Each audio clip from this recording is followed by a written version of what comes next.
Again, I want to bring your attention to what the Washington Post is calling the biggest humanitarian crisis since World War II. That's a pretty big claim when you think of all the things that have happened. But really, you've got just a wave of refugees coming from 4 different nations. And South Sudan is among the worst. 2 million people landing across the border in northern Uganda. Not enough food, not enough water.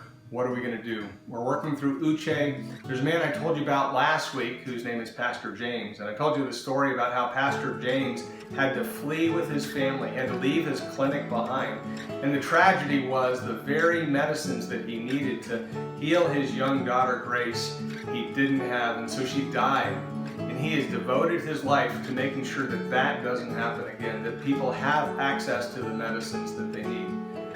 In the last week, we've been given $600. Tomorrow, we are wiring that $600 to Pastor James. He will spend it on the medicines. We're going to ask that he take pictures and videos of what's going on, so we'll have accountability. In all of this, I want to show accountability because there's corruption, and Pastor James is not a corrupt guy. He's his soul is for his people, and you can have confidence that he's going to do what he says he's going to do. So Uganda is right here.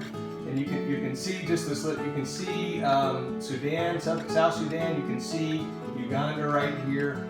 You can see where people coming from Somalia and other nations, from the Congo. They just land here in northern Uganda. We need to be among the first with the love of Christ. Will you help us? There's a link associated with this video. Please click on it and be generous. See you next week.